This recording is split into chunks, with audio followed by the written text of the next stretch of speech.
Last video में हम लोगों ने सिंपल हार्मोनिक मोशन को यूनिफॉर्म सर्कुलर मोशन से रिलेट किया था। अगर आज हमें ये बताना हो कि कोई जो पॉइंट है, जो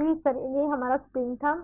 और इस स्प्रिंग की इस मोशन को, इसके साथ जो मेरा अटैच है, इसकी मोशन को हम लोगों ने सर्कल में मूव करते हुए एक पॉइंट की मोशन से इस तरह से रिलेट किया था कि हमने कहा था ये पॉइंट जो है, पॉइंट पी, जब ये इस पॉइंट से स्टार्ट करके पूरा का पूरा सर्कल कंप्लीट करता है तो इसका जो प्रोजेक्शन बनता है पी डैश, वो इस तरीके से बनता है कि वो फिक्स पॉइंट के आगे पीछे अपनी हरकत को बार बार दोहराता है, और बार बार हरकत रिपीट करने से हमारे पास इस तरह की एक वेवफॉर्म बन जाती है। अगर आज हमें ये बताना हो कि किसी भी एक टाइम इंटरवल में, किसी भी एक टाइम में जो ये पॉइंट पी है, लेट्स से कि ये टाइम इंटरवल टी के अंदर यहाँ से मूव करता करता लेट्स सपोज कि यहाँ पर आ जाता है, एक एंगल थीटा भी बना लेता है,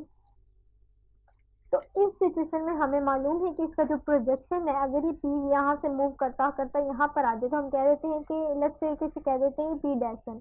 यहाँ से मूव करता हुआ यहाँ आ गया,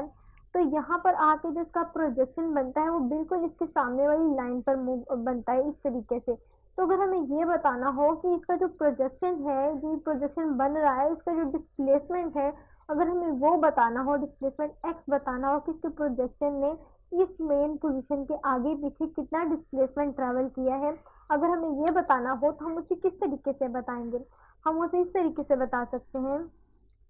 जैसे कि आप इस एनिमेशन पे गौर कीजिए। तो हम लोगों ने पिछली वीडियो में ये देखा था कि जो प्रोजेक्शन मूव, एक पॉइंट जो है ना सर्कुलर पाथ मूवमेंट शो करता है, तो उसका जो प्रोजेक्शन है, आप गौर करें तो ये वाली जो लाइन है, जो इस वर्टिकल लाइन पर आ रहे हैं प्रोजेक्शन, वो इसी तरह अपनी हरकत को बार बार ऊपर नीचे दोहरा रहा है, जबकि ये जो पॉइंट पी है ये एक पूरी रोटेशन कंप्लीट कर रहा है, लेकिन इसका प्रोजेक्शन जो है वो इस तरीके से बन रहा है कि वो एक ही पॉइंट पर, यानी कि इस वर्टिकल पोजीशन पर ही अपनी हरकत को बार बार दोहरा रहा है। अब आप एक चीज पर गौर कीजिए, तो ये देखिए, अब जैसे जैसे ये मूव करेगा, मुझे इसे स्टार्ट से करना चाहिए जी। अब देखिए जैसे जैसे ये मूव करता जा रहा है, हमारी ये जो बनने वाली वेव है, ये भी आहिस्ता आहिस्ता से इंक्रीज करती चली जा रही है, और हमने यही बात अपनी लास्ट वीडियो में कही थी कि जब ये एक हिस्सा कंप्लीट कर लेता है, यानी कि एक क्वाड्रेंट कंप्लीट कर लेता है, तो हमारी जो है वो λ/4 वेवलेंथ कंप्लीट हो जाती है, और ये जो वेवलेंथ है ये T/4 टाइम पीरियड में कंप्लीट होती है। और जिस तरह से ये अपनी मोशन आगे करता चला जाता है, यानी कि इस पॉइंट पर आता है, एक हाफ जो है 180 एंगल कवर कर लेता है, यानी कि 2 क्वाड्रेंट्स कंप्लीट कर लेता है, तो हमारे पास जो है कंप्लीट वेव बन जाती है, कंप्लीट नहीं बल्कि एक हाफ वेव बन जाती है। और ये हाफ वेव कब बनती है? T/2 टाइम पीरियड में, क्योंकि एक वेव के कंप्लीट होने में तो एक टाइम इंटरवल टी लग गया। अब चूंकि आधी वेव कंप्लीट हुई है, तो हमारे पास जो टाइम है वो T/2 है। अब एक चीज पे गौर कीजिए कि अब फिर वेव का जो ये जो पॉइंट है, ये नीचे की तरफ मूव कर रहा है, लेकिन आप इसके प्रोजेक्शन पे गौर करिए कि प्रोजेक्शन कहाँ पे बनता है। प्रोजेक्शन देखिए तो उसी पॉइंट पर, अभी यहाँ पर आ गया ना, तो हमारी वेव के 3 हिस्से कंप्लीट हो गए, और ये मजीद ऊपर जा रहा है, लेकिन हमारा प्रोजेक्शन तो इसी लाइन पर बरकरार है, यानी कि प्रोजेक्शन की मोशन बिल्कुल सिंपल हार्मोनिक मोशन की तरह है, और इस तरीके से बार बार ये अपनी मोशन को दोहराता है। इसका प्रोजेक्शन हमेशा इसी लाइन पर आता है, और इस तरीके से हमारी जो है वेव कंप्लीट हो जाती है। अगर मैं ये कहूँ कि मैं किसी एक टाइम इंटरवल टी में, लेट्स से कि ये टाइम इंटरवल टी है, ये कोई एक एंगल थीटा बनाता है, और इस पॉइंट पी पर, इसे पी कह देते हैं, इस पॉइंट पी पर इसका जो प्रोजेक्शन है, लेट्स से कि ये पॉइंट एन पर बना है बिल्कुल इसके सामने, तो ये जो प्रोजेक्शन बन रहा है इसका इस पॉइंट पर, इसके प्रोजेक्शन ने बनने के लिए कितना डिस्प्लेसमेंट किया है, यानी कि उसको कितना फासला तय करना पड़ा है। आप देखें तो प्रोजेक्शन जो बन रहा है वो वर्टिकल लाइन पर ही ऊपर नीचे बनता चला जा रहा है। अगर मुझे किसी भी एक स्मॉल टाइम इंटरवल टी के दौरान इसका डिस्प्लेसमेंट बताना पड़े कि जो प्रोजेक्शन पॉइंट पी है, इसका जो प्रोजेक्शन किसी भी टाइम इंटरवल टी में सामने की जानिब बना है, तो उसने कितना डिस्प्लेसमेंट ट्रेवल किया है, इसे अगर हमें बताना हो तो हम इस तरीके से बता सकते हैं। लेट्स से कि ये हमारा वो सर्कल है, और इस सर्कल पे ये वो हमारा पॉइंट पी है, यानी कि स्टार्टिंग पॉइंट पी है। यहाँ से हमारा पॉइंट पी जो है वो अपनी मोशन स्टार्ट करता है, ये पॉइंट ओ है, और ये हमारा सर्कल रहा। अब मैं कहूँ कि अगर किसी टाइम इंटरवल टी के दौरान ये पी जब मूवमेंट शो करता है, तो ये यहाँ पर आ जाता है, लेट्स से यहाँ पर आके ये पी डैश हो गया, तो इस पॉइंट पर पहुंच के इसका जो प्रोजेक्शन है, ये कोई ना कोई एंगल थीटा भी तो लाजमन बनाएगा ना, क्योंकि अब ये जो है वो वर्टिकल प्लेस से अपनी ये जो हॉरिजॉन्टल प्लेस है इससे थोड़ा सा इंक्लाइंड हो गया है। तो जब भी कोई सरफेस अपनी इनिशियल सरफेस से इंक्लाइंड होती है तो वो एट सम एंगल होती है। अब जैसे ये पॉइंट पी पर गया, पी डैश पर सम टाइम इंटरवल टी में, तो इसका जो प्रोजेक्शन है बिल्कुल इसके सामने बनेगा, जैसे कि अभी मैंने आपको एनिमेशन में दिखाया। इसका प्रोजेक्शन यहाँ पर बनेगा, लेट्स से ये एन है। अब हमें ये बताना है कि इसका ये जो प्रोजेक्शन एन बना है उसका डिस्प्लेसमेंट, क्योंकि हमने डिस्प्लेसमेंट को एक्स कहा था, तो ये जो डिस्प्लेसमेंट एक्स है ये हम किस तरह से निकाल सकते हैं और ये एक्स कितना आता है, हमें ये फाइंड आउट करना है, प्रोजेक्शन का डिस्प्लेसमेंट बताना है। ये हमारा पॉइंट पी है जो टाइम इंटरवल टी में मूवमेंट शो करता हुआ इस पॉइंट पी डैश तक आ जाता है, और इसका जो प्रोजेक्शन है पॉइंट एन पर वो एक्स बनता है, यानी कि इतना डिस्प्लेसमेंट आता है। अब अगर आप इस चीज को देखें तो मैं इस चीज को अगर सेपरेटली ड्रॉ करूं तो मैं इस तरीके से तकरीबन ड्रॉ कर सकती हूँ कि ये हमारा पॉइंट पी है, ये उसका प्रोजेक्शन पॉइंट एन, ये जितना डिस्प्लेसमेंट उसने ट्रेवल किया है अपनी मेन पोजीशन ओ से प्रोजेक्शन का जो पॉइंट है एन तक आने के लिए, इसे हम लोगों ने एक्स कह दिया। और यहाँ पर एक एंगल थीटा फॉर्म हो रहा है मेन पोजीशन के साथ, इस तरीके से मेन लाइन के साथ यानी हॉरिजॉन्टल लाइन के साथ एक एंगल थीटा बन रहा है। अब क्या होता है, मैथ्स में आपको एक थ्योरम याद होगा कि आपने पढ़ा था कि अगर ये कोई वर्टिकल हॉरिजॉन्टल लाइन है और उसके साथ एक लाइन जो है वो इस तरह से एंगल थीटा बनाए और सिमिलरली एक लाइन इस तरह से है, तो जो एंगल थीटा यहाँ पर फॉर्म हो रहा है आउटसाइड, वही एंगल सेम थीटा यहाँ पर भी फॉर्म होता है, यानी कि ये दोनों एंगल आपस में बराबर होते हैं। अगर ये बात है तो जो एंगल यहाँ पर बन रहा है सिमिलरली वही एंगल हमारा यहाँ पर भी बनता है और वही एंगल सिमिलरली यहाँ पर भी बनता है। इस तरीके से अगर मैं इसे इस तरह से कहूँ कि अब जो मेरा P है उसके पास यहाँ पर एक एंगल थीटा बन रहा है इस पॉइंट पर, ये हमारा N है जहाँ पर हमारा प्रोजेक्शन आकर ठहरा था, जहाँ से हमने प्रोजेक्शन की जो है डिस्प्लेसमेंट उसका जो डिस्टेंस है वो देखना शुरू किया, और ये हमारी मेन पॉइंट O है, और ये हमारा डिस्प्लेसमेंट है जो इस प्रोजेक्शन ने इस वर्टिकल लाइन के साथ ट्रेवल किया है। और इस ये जो हाइपोटेन्यूज लाइन है ना, इसे मैं कह देती हूँ कि ये एक्स नोट है, आप कुछ भी कह सकते हैं, आप एक्स कह सकते हैं, ए बी सी कुछ भी कह सकते हैं, लेकिन एक्स क्योंकि मैंने इसलिए रखा क्योंकि हम शुरू से सिंपल हार्मोनिक मोशन को जब से स्टार्ट किया है डिस्प्लेसमेंट के लिए हम लोगों ने एक्स रखा है, तो इसलिए यहाँ पर मैंने एक्स रख लिया। अब आप एक बात गौर कीजिए कि अगर मैं इस डायग्राम को सीधा करके बनाऊं तो ये कुछ इस तरीके की बनेगी कि इस तरह से ये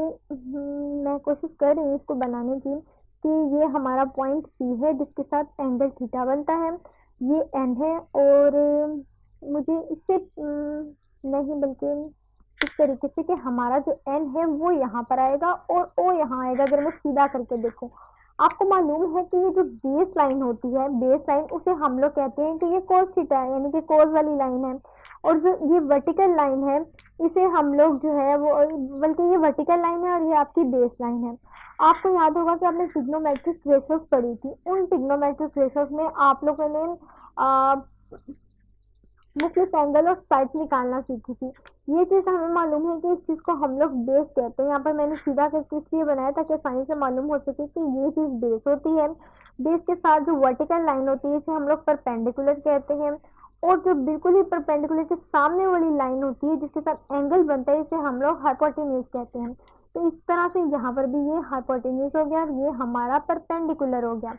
अब आपको मालूम होगा कि हम लोगों ने ट्रिग्नोमेट्रिक ऐसी ट्रिग्नोमेट्रिक रेशियोज आप ढूंढे जिनमें ये इसका और इसका रिलेशन आता हो, इन दोनों का रिलेशन आता हो। आपको मालूम है कि जो साइन है, साइन थीटा की जो ट्रिग्नोमेट्रिक रेशियोज है, साइन थीटा हमेशा इस तरह से आता है कि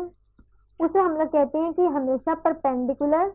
ओवर हाइपोटेन्यूज के इक्वल होता है। तो अगर ये बात है तो हमारा जो परपेंडिकुलर है वो तो ओ एन के इक्वल है, और जो हमारा हाइपोटेन्यूज है वो ओ पी के इक्वल है। अब अगर इसे मजीद डिफाइन किया जाए तो हमारा जो ओ एन है वो एक्स है जो डिस्प्लेसमेंट है, और जो हाइपोटेन्यूज है वो एक्स नोट है, और हमारा साइन थीटा जो है अब वो sine theta x divided by x note के इक्वल आ गया है। अब अगर मैंने इसको इस तरीके से इसलिए लिखा है, मैंने कोस का रिलेशन इसलिए नहीं लिखा क्योंकि कोस में आपको मालूम होगा हाइपोटेन्यूज जो है वो ऊपर आता है और जो आपका परपेंडिकुलर है नीचे जाता है। अगर मैं ये वाली सिचुएशन ले लेती तो मेरा एक्स नोड ऊपर आना था और एक्स नीचे जाना था, देखिए मुझे फाइंड क्या करना है, मुझे फाइंड तो करना है ये x, तो इसका मतलब इसे डिनोमिनेटर में होना, इसे डिनोमिनेटर में नहीं बल्कि न्यूमरेटर में होना चाहिए, इसे ऊपर होना चाहिए। ऊपर होगा तो ये वाली चीज यहाँ जाके मल्टीप्लाई हो जाएगी और मेरे पास एक सिंपल रिलेशनशिप निकल आएगा x के लिए, जो डिस्प्लेसमेंट हमने प्रोजेक्शन के लिए फाइंड आउट करना है। तो अगर मैं इसे तरतीब से लिखूं तो इसे मैं इस तरीके से लिख सकती हूँ कि मेरा जो x है डिस्प्लेसमेंट वो साइन थीटा,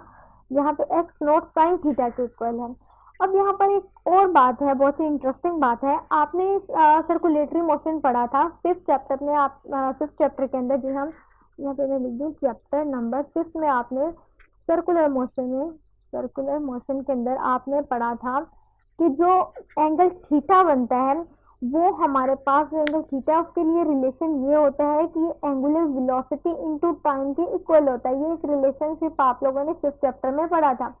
अगर मैं इस चीज को देखूं कि हमारा ये जो मोशन है ये भी तो एक सर्कुलेटरी मोशन है, ये भी एक यूनिफॉर्म सर्कुलर मोशन है जिसमें पॉइंट पी एक सर्कुलर पाथ कवर करता है, लेकिन इसका प्रोजेक्शन जो है वो इसी पॉइंट पर अपना डिस्प्लेसमेंट ट्रेवल करता है। लेकिन कुछ ना कुछ एंगल थीटा तो इसका पॉइंट पी बनाता है ना सर्कुलर पाथ पर रोटेट करते हुए। तो अगर मैं इस थीटा की जगह इसकी एंगुलर वेलोसिटी इनटू टाइम का जो रिलेशनशिप है वो पुट कर दूं,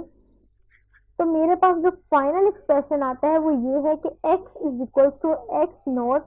साइन ओमेगा टी। तो ये वो फाइनल एक्सप्रेशन है जिसके थ्रू हम किसी भी टाइम इंटरवल t में किसी भी पॉइंट पर इस पॉइंट p के लिए इसके प्रोजेक्शन का जो डिस्प्लेसमेंट है वो फाइंड आउट कर सकते हैं। तो होप सो आपको काफी हद तक क्लियर हो चुका होगा कि हम प्रोजेक्शन के लिए डिस्प्लेसमेंट किस तरीके से फाइंड आउट करते हैं और क्यों मैंने साइन का रिलेशन लिया, कोस और टेन का नहीं लिया, बिकॉज कि हमारा जो एक्स है वो नीचे चले जाता है और हमारे पास जो रिलेशनशिप है वो 1/x की फॉर्म में आता है जो कि हमें रिक्वायर्ड नहीं था और मुझे सिंपल x के लिए रिलेशनशिप चाहिए था, इसलिए मैंने साइन को प्रेफर किया। और मेरे पास x के लिए जो रिलेशनशिप निकला है डिस्प्लेसमेंट के लिए वो ये है कि हमारा जो x है